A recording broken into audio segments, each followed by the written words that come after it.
heart attack. This is Art Attack.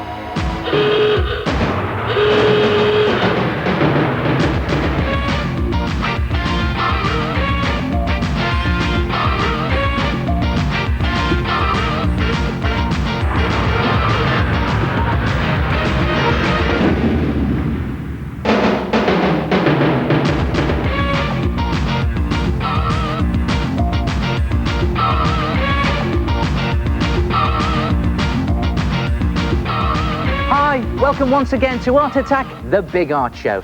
Now, before we go any further, I'd like to introduce you to 15 good friends of mine. There they are. Come and have a look at this. Have you ever used any of this stuff? It's that clay that hardens by itself, and you can get it from most good toy shops or craft stores. And the great thing is you don't need to put it into an oven to harden it. Just tear a clump of it off and roll it in the palm of your hand into a ball, and just keep rolling it till you get it nice and smooth. You get all the impurities out. And when it's smooth, just hold it about 20 centimeters above a flat surface and let it drop gently. And it just flattens the bottom. Then take a pen or pencil and just tweak a little hole in the center at the top and just brush in some water there, just into the hole, just to dampen it. And then just take another pinch of your clay and roll that, not much, yes, into a sausage, like that. And then just place it into the hole in the centre, and the water sort of binds it and acts as a glue. And take your pen and again tweak another hole in the top to one side of the sausage and another hole on the other side, not too close together. And then let me just turn it round so I can see what I'm doing. Yes, you've guessed it. Just underneath the sausage or the nose, just scratch in a mouth. And there he is, one of my very best friends. And what type of friend is he? Yeah, he's a pen friend. Just stick my pen in about 3 centimeters and give it a little twiddle to open the hole a bit. Take your pen out and then leave it to dry overnight. And I'll just say it again, you don't need to put it into an oven because it will harden by itself. The next morning, it will have gone rock solid. And then you can paint it. Now I'm just going to use some poster paint here. You can use acrylic paint. I'll just mix this to a sort of pinky colour. I'm just going to splosh it on here just to show you. I haven't got time to be neat. There it is, just throw it all on. And if you put some poster paint all over it, just cover it, and you leave it to dry. When it's dry, you can give it a coat of this PVA glue. Now, it's just ordinary school glue. It's that white stuff. And when you paint it on, it looks a real mess. It looks all white and creamy. But when it dries, it goes clear and shiny and rock hard. And look at that. There he is, a pen friend who can hold on to your best pen. After all, what are pen friends for? And the great thing about pen friends is you can make as many different types as you like. And why not give them away as presents? In fact, you can make at least 15 pen friends from a £5 block of clay.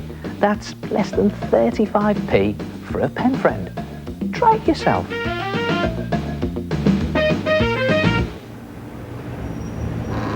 Woo! Aren't they nice? Oh, hello, it's the head here. Hey, that self-drying clay is great. I've made a friend too. Who does he remind you of? Arnold Schwarzenegger!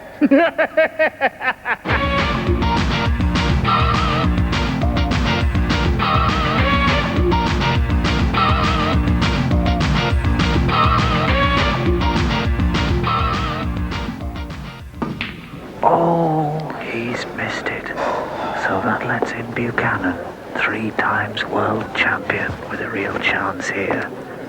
Can he pull it off?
Hey, that's clever.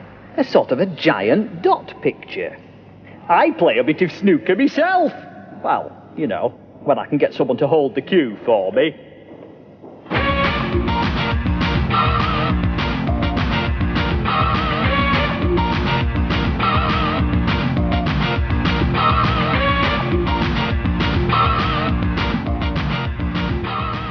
Have you ever wondered why artists' palettes always look a mess like this? Well, there is a reason for the mess. Just watch this. Now, you can do this with any type of paint, and we're going to start with a palette of 3 colours, the 3 primary colours, red, yellow and blue. Now, we all know what happens if you mix a bit of yellow with a bit of red. You get orange.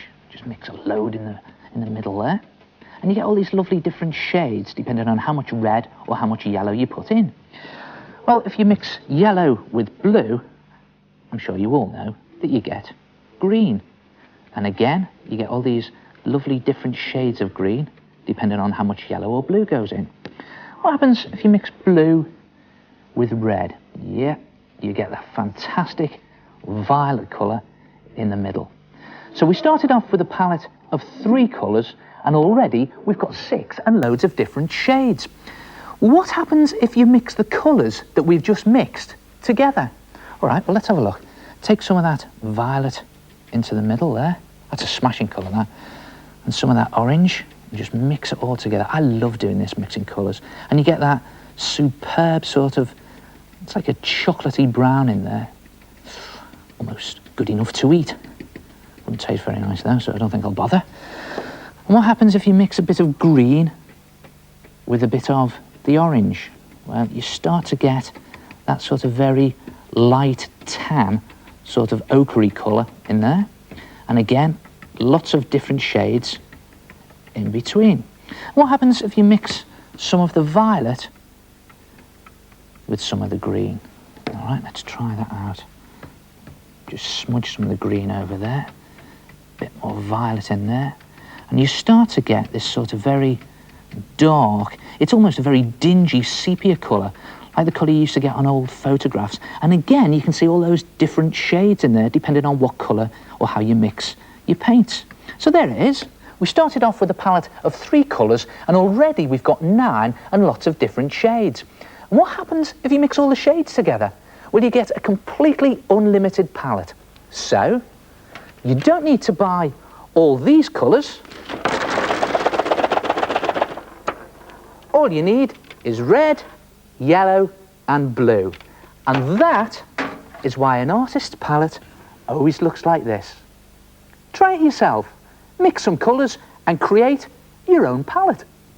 I've been experimenting with mixing colours, and it is amazing what colours you can get. Just look at this. Now, do you know how I got that colour? I just mixed 2 pots of green paint together.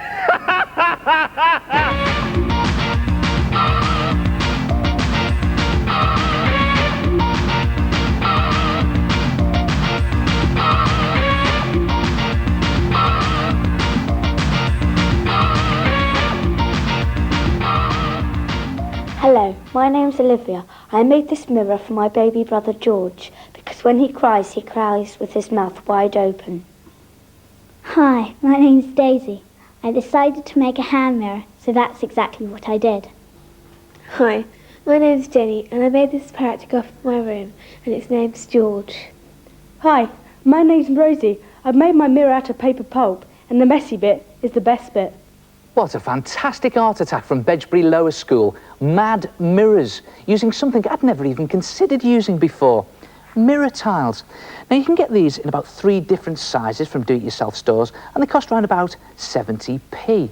So get your mirror tile and just place it onto some cardboard and then draw around the outside. Now, be careful when you're doing this, because the mirror tile is, of course, glass. When you've done that, just carefully place your mirror tile to one side and then design your mad mirror frame. Now, you can do anything you like. It doesn't have to be neat to start with, because you'll be going over it in a little moment. Now, see if you can guess what it is that I'm doing. I'm not going to tell you what it is, but I'll give you a clue. It's some sort of mouth.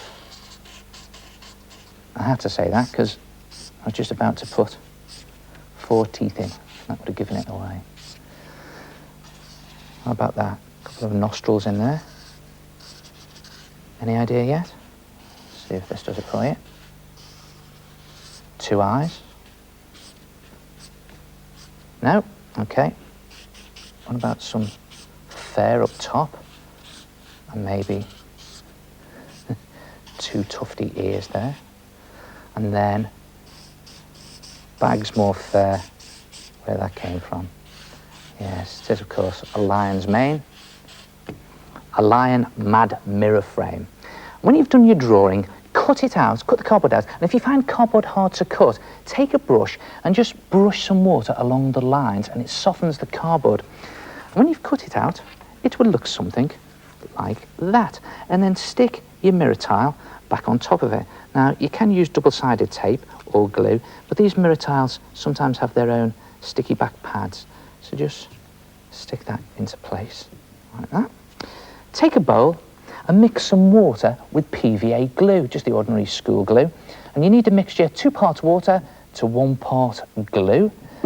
Make about a pint of it, and then take some tissue paper or loo paper and literally just squeeze it in there. Squidge it around, get loads of liquid onto the tissue paper, squeeze it out, and it will disintegrate into a pulp. That is good, because that's what you're going to press onto your cardboard to make your mad mirror frame. And just go over the guidelines that you've done. They're only there for a guide anyway. Just again, squeeze out all of the liquid. Make some good noises as well. Very messy to do this, so it's always wise to have a towel standing by. Again, I'll just do another bit to show you. Build up your mirror frame and completely cover the cardboard. And when you do get down to the tile, just overlap the pulp slightly onto the glass. And this stuff will stick to glass. So that could help you depending on the design for your mirror.